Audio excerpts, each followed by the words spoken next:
হঠাৎ ফুরফুরা শরীফে এলেন হুমায়ুন কবির। ইতিপূর্বে আপনারা দেখেছেন ফুরফুরা শরীফে যখন বিধায়ক শওকত মোল্লা যখন আসে, এই সাফির সিদ্দিকী তিনি চোর চোর বলে তাড়িয়ে দিয়েছিলেন। এই ছোট দরবারে তিনি জিয়ারাত করতে যখন আসেন তখন তাকে চোর চোর বলে তাড়িয়ে দিয়েছেন। কিন্তু আজকে দেখলাম আমরা হুমায়ুন কবির তিনি ফুরফুরায় এসেছেন। আমরা হুমায়ুন কবির সাথে কথা বলবো এবং পীরজাদা সাফির সিদ্দিকীর সাথে কথা বলবো, তারা কি জানাচ্ছে এবং হুমায়ুন কবির কি আসলে মসজিদ নিয়ে কি রাজনীতি করছে, কেন ফুরফুরা শরীফ এলেন, সবটাই থাকবে ভিডিওতে। দেখুন SSTV পাবলিকে। ইনশাআল্লাহ সমর্থন থাকবে। স্বাধীনতার পর শুধু ভোট দিয়ে এসছে আর লোককে মুখ্যমন্ত্রী বানিয়ে এসছে, তাদের খুবই খুশি হয়েছে। আমি ভাইজানের পাশে আমি ছিলাম, আছি, থাকবো, আমি ওয়াদাও করেছি। মসজিদের সঙ্গে রাজনীতির কোনো সংস্পর্শ রাখবো না।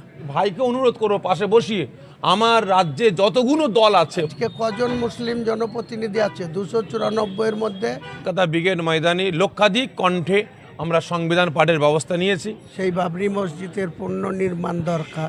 বিরুদ্ধে কটু কথা বলেছেন, তিনার কাছে দোয়া নিতে আসবেন, তিনার মাজারে আসবেন, সেই পরিবারের সন্তানে আমি তাকে ঢুকতে দেবো না। মুসলিম 26-এ মুসলিমরা তাদের 90 জন মুসলিম জনপ্রতিনিধি বিধানসভায় আসবে।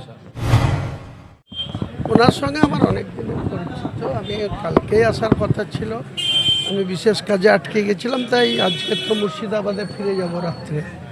তাই ওনাকে আজকে জুম্মার দিন, আমার তো ওখানেও জুম্মা নামাজ হয়, তো আজকে ওনার সঙ্গে দেখাটা করলাম। নিশ্চয়ই বলবো ওনাদেরকে। কাজ তো শুরু হওয়ার টাইমে ইনশাল্লাহ ইরাদা আছে যে 1 লাখ লোকের কোরআন পাঠ করানোর পরে। ইব্রাহিম সাহেবের সঙ্গে তো কথা হলো আপনার, উনি যে কথাটা বললেন, জি বলবেন ওনারা আমাদের গুরুজন ব্যক্তি, ওনাদের কথা নিশ্চয়ই আমরা গুরুত্ব সহকারে চেষ্টা করব পালন করার। মানে সরকারকে উৎখাত করতে পারবেন? দেখুন, এখানে এসব কথা হবে না। রাজনীতির ময়দান আছে, রাজনীতির মাঠ আছে, রাজনীতির জমি আছে, সেখানে বসে রাজনীতির কথা হবে। এখানে একটা পবিত্র জায়গা, এখানে আমার ব্যক্তিগত সম্পর্কের জন্য ওনার সঙ্গে দেখা করতে এসছে, এখানে রাজনীতির কথা। ভাইজানের সাথে আমার দীর্ঘদিনের সম্পর্ক। গতকালকে ভাইজানে আসার কথা ছিল ফুরফুরা দরবার শরীফে, উনি আসতে পারেননি। আজকে জুম্মার দিন, আজকে আমি খুবই ভালো লাগছে যে আজকে উনি ওনার গ্রামে, যে আজকে হাজার হাজার মানুষ, যে ভাইজান যে মসজিদ তৈরি করছেন বাবরি মসজিদ, সেখানে হাজার হাজার মানুষ আজকে জামায়াত হয়েছে নামাজ পড়ার জন্য। ইনি আজকে ফুরফুরা দরবার শরীফে ছুটে এসছেন, এখানে নামাজ পড়বেন, তার সাথে সাথে সমস্ত পীরজাদার সঙ্গে সাক্ষাৎ করবেন।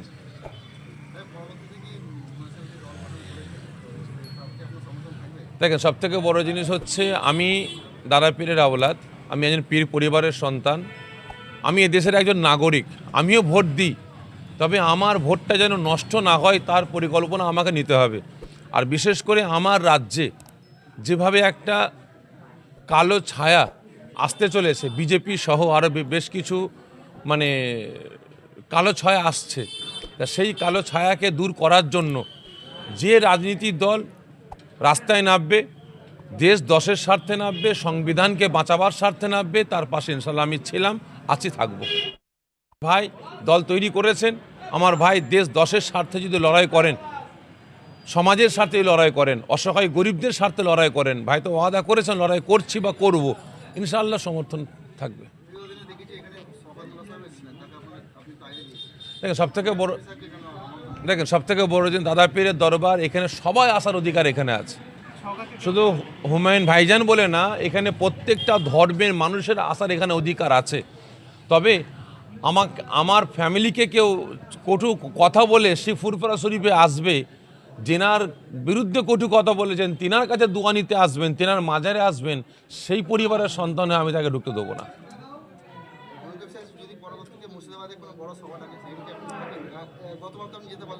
অবশ্যই আমি ভাইয়ের সঙ্গে কথা বলেছি, ইনশাল্লাহ অবশ্যই আমি যাবো, ইনশাআল্লাহ অবশ্যই আমি যাব। কারণ সবথেকে বড় জিনিস, আমি খুবই খুশি হয়েছি। আমি ভাইজানের পাশে আমি ছিলাম, আছি, থাকবো, আমি ওয়াদাও করেছি।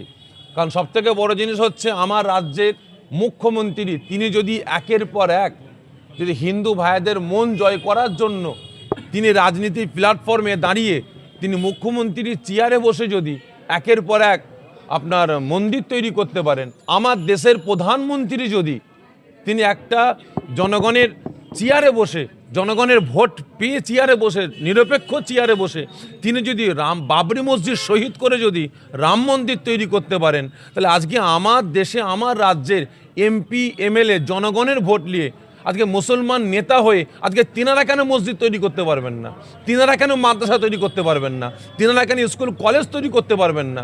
আজকে আমার ভাইজান তিনি মসজিদ তৈরি করতে গেলেন, বাবরের নামে তেনাকে দল থেকে বহিষ্কার করা হলো কেন? আমি একজন দেশের নাগরিক হিসাবে আমি কৈফিয়ত নিচ্ছি, কেন করা হলো, কিসের জন্য করা হলো? আপনি মন্দির তৈরি করবেন, অসুবিধা নাই, আর আপনার দলের একজন এমএলএ তিনি একটা মসজিদ তৈরি করছেন, তিনি মুসলিম সমাজের কাছে একটা ভালো মেসেজ দিতে চাইছেন, আর আপনি তাকে দল থেকে বহিষ্কার করলেন। অবশ্যই দেশের জনগণ দ্বিচারিতা দেখছে, অবস্থা দেখছে, আগামী দিন তার ব্যবস্থা নেবে। অবশ্যই আমি মনে করি আমার রাজ্যে এবং আমার দেশে যে একটা কালো ছাওয়া আসতে আরম্ভ করেছে, কালো মেঘ আসতে আরম্ভ করেছে, এই মেঘটাকে দূর করার স্বার্থে আমি শুধু ভাইকে অনুরোধ করব পাশে বসিয়ে আমার রাজ্যে যতগুলো দল আছে প্রত্যেকটা দলের সাথে আপনি ঐক্যবদ্ধ করে আলোচনা করে সকলকে সাথে করে নিয়ে আপনি কালো মেঘটাকে তাড়াবার ব্যবস্থা নেন। আপনি যে লক্ষ্যপটে সংবিধান পাঠে ডাক দিয়েছেন ব্রিগেড মাঠে, সেখানে কি মহান সাহেব আমন্ত্রিত থাকবেন? দেখেন, এটা ফুরফুরা দরবার শরীফের তরফ থেকে কলকাতা ব্রিগেড ময়দানে লক্ষাধিক কণ্ঠে আমরা সংবিধান পাঠের ব্যবস্থা নিয়েছি। সেখানে আমরা ফুরফুরা দরবারের তরফ থেকে আমরা সকল ভাইরা মিলে আলোচনা করব। আমরা অবশ্যই ভাইজানকে বলবো, আরও সকল ভাইদের আমরা বলবো আসার জন্য সেখানে। যদি মহান সাহেব আপনাকে আমন্ত্রিত করে, নিশ্চয়ই আসবো। আল্লাহর রাস্তাটাও আমাদের কর্তব্য, ভারতবাসী হিসাবে সংবিধানকে রক্ষা করা, সম্মান করা, তার দায়িত্ব নিয়ে সেটাকে হেফাজত করা আমাদের প্রত্যেকটা ভারতবর্ষের নাগরিকের কর্তব্য। আর আমিও 1 লক্ষ মানুষের কোরআন যে পড়ানো সেটাও করব, ওনাদেরকে আমিও ইনশাল্লাহ দাউদ দেব, ওনারাও আসবেন নিশ্চয়ই। না না, কোরআন পাঠটা রাজনীতির কি সম্পর্ক? আমরা প্রত্যেক মুসলমান এই কোরআনকে পাঠ করা, কোরআনের আয়াতকে মুখস্থ করা বা কোরআনকে তেলাওয়াত করা প্রত্যেক মুসলমানের কর্তব্য। সেই হিসাবে আমরা যে একটা বাবরি মসজিদ ভেঙে ফেলা হয়েছিল 1992 সালের 6 ডিসেম্বর, 33 বছর হয়ে গেছে, কেউ ভাবেনি যে বাবরি মসজিদটা কেন ভেঙে ফেলা হলো, সেই বাবরি মসজিদের পুনর্নির্মাণ দরকার। তো আমাকে আল্লাহ সেই আমার মুখ দিয়ে সেটা বলিয়েছেন, আল্লাহ নিশ্চয়ই রাজি আছেন, খুশি আছেন। তাই আমি সেই বাবরি মসজিদ যেখানে আনুষ্ঠানিকভাবে বিল্ডিংয়ের কাজ শুরু হবে তার ঠিক আগে আমি বলেছিলাম ফেব্রুয়ারির 10 তারিখ, আমার মনে হয় জানুয়ারির লাস্টের দিকেই এই 1 লক্ষের কোরআন পাঠ করতে হবে, কারণ রাজ্যের সমস্ত মাদ্রাসাগুলা জানুয়ারির লাস্টের দিকেই ছুটি হয়ে যাবে। যারা মাদ্রাসার ছাত্র, শিক্ষক, যারা কোরআনের মুফতি, মৌলানা, হাফেজ, কারি, তারা যাতে ওখানে উপস্থিত হতে পারেন তার জন্য আমি চেষ্টা করব ইনশাল্লাহ জানুয়ারির লাস্ট সপ্তাহতেই এই 1 লক্ষ কোরআন পাঠ করিয়ে তারপরে আনুষ্ঠানিকভাবে 10ই ফেব্রুয়ারি থেকে একটা বেসরকারি কনস্ট্রাকশন কোম্পানিকে আমরা বাবরি মসজিদ নির্মাণের জন্য বরাদ্দ দিয়েছি, দায়িত্ব দিয়েছি। ডক্টর জাভেদ খান সেই কনস্ট্রাকশনের প্রোপাইটার বা কর্ণধার, তিনার সঙ্গে আমার এগ্রিমেন্ট হয়েছে, ওনারা দায়িত্ব নিয়ে এই বাবরি মসজিদ নির্মাণ করবেন। হুমায়ুন সাহেব, আপনি বাবরি মসজিদ করছেন, কোরআন পাঠ করছেন, একইভাবে দেখছি বিজেপি সরকার মন্দির করছে, গীতা পাঠ করছে, তাহলে বিজেপির সঙ্গে আপনার দলের পার্থক্য কোথায়? পার্থক্য তখনই আসবে যখন একটা সম্প্রদায় সরকারি ট্যাক্সের টাকায় মন্দির করবে, সেটা থেকে যখন বিরত থাকবে তখনও আমি মসজিদের সঙ্গে রাজনীতির কোনো সংস্পর্শ রাখব না। ওনাদের ক্ষেত্রে সাংবিধানিক বৈধ আর হুমায়ুন কবির বা মুসলিম সম্প্রদায়ের কেউ কিছু করলেই সেটা অসাংবিধানিক। মহামান্য হাইকোর্ট বলেছেন যে আমি কোনো অসাংবিধানিক কাজ করছি না, হাইকোর্টের বিচারপতিরা বলেছেন। তাহলে উনি কি বললেন না বললেন এটা আমার কাছে কিছু যায় না। আপনার দলের জন্য কি মুসলিম ভোট ভাগাভাগি হয়ে যাবে, যেমন এর আগে অভিযোগ করেছিল আইএসএফ এর জন্য? কিসের জন্য ভোট ভাগাভাগি হবে? মুসলিম সম্প্রদায় তাদের নিজেদের ভোট ব্যাংকে যদি নিজেরা জনপ্রতিনিধি, আজকে কজন মুসলিম জনপ্রতিনিধি আছে? 294-এর মধ্যে নওশাদ সিদ্দিকীকে ধরে 43, আমাদের 90টা মুসলিম এমএলএ আসবে। দেখে নেবেন আপনারা, আগামী নির্বাচনের ফল ঘোষণার দিনে দেখে নেবেন। মুসলিম 26-এ মুসলিমরা তাদের 90 জন মুসলিম জনপ্রতিনিধি বিধানসভায় আসবে। হ্যাঁ, সেটা যেটা কোথায় প্রার্থী দেবো আপনারা সব দেখতে পাবেন। গোটা আমাদের যারা জোট সঙ্গী হবে তারা মিলে প্রয়োজনে 294টা আসনেই আমরা লড়াই করব। আমাদের লক্ষ্য হবে রাজ্য দখল করা।